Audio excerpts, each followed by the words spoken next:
నీ పేరు? నా పేరు గణేష్. బేసికలీ కాకినాడ. ఇప్పుడు ఆంధ్ర పొలిటికల్గా చూసుకుంటే చాలా వరకు వైసీపీ నీడి టీడీపీలోకి వస్తుంది. వైసీపీ నీడి టీడీపీలోకి వస్తున్నారంటే టీడీపీ నుంచి బయటకు వచ్చే వాళ్ళందరూ చీమలాట వాళ్ళు వస్తారు.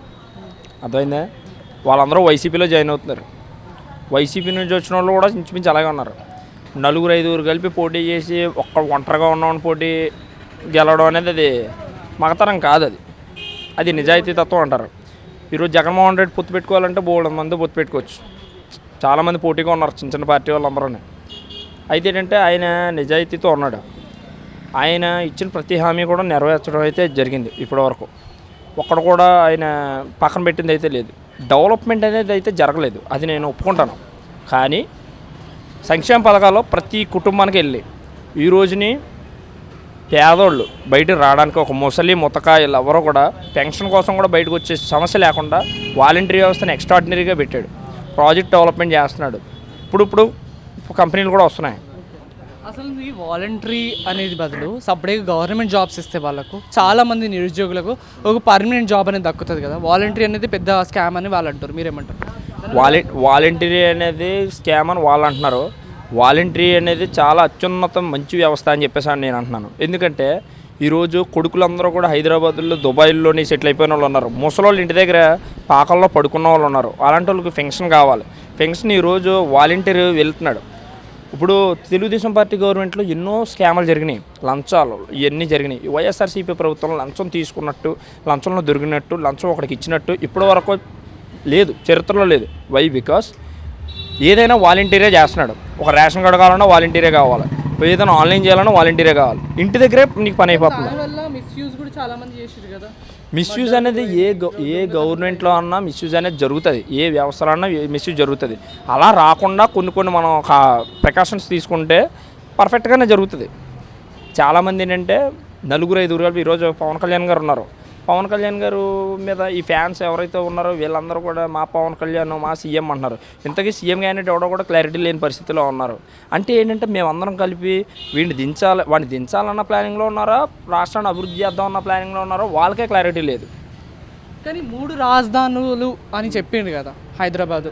ఇప్పుడు హైదరాబాద్ అయితే 2024తోని మొత్తం ఫినిష్ ఉమ్మడి రాజధానిగా.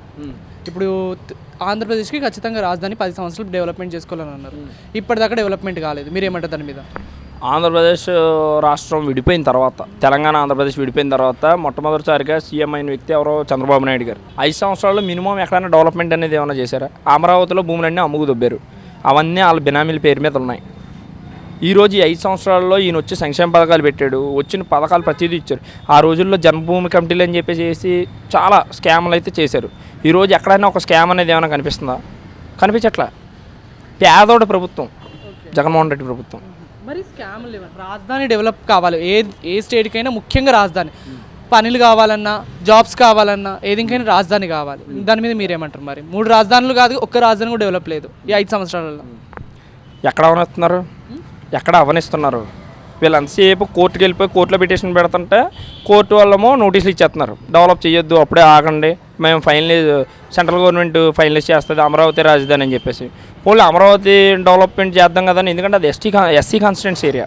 ఎస్సీ కాన్స్టిట్యున్సీ ఏరియాలో ఎస్సీ వాళ్ళకి ఆ ఫ్లాట్లు కట్టేస్తుంటే దానికి ఈరోజు చంద్రబాబు నాయుడు గారి ప్రభుత్వం అడ్డు పెడతా ఉంది.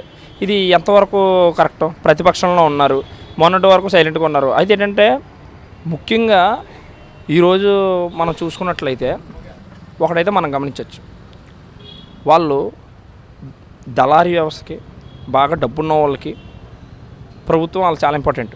ఎందుకంటే వాళ్ళు స్కామ్లు చేసుకోవాలి, వాళ్ళు బతకాలి. కాబట్టి అవినీతి పరులు ఉన్న ప్రభుత్వం ఏదన్నా ఉందంటే అది చంద్రబాబు నాయుడు గారి ప్రభుత్వం.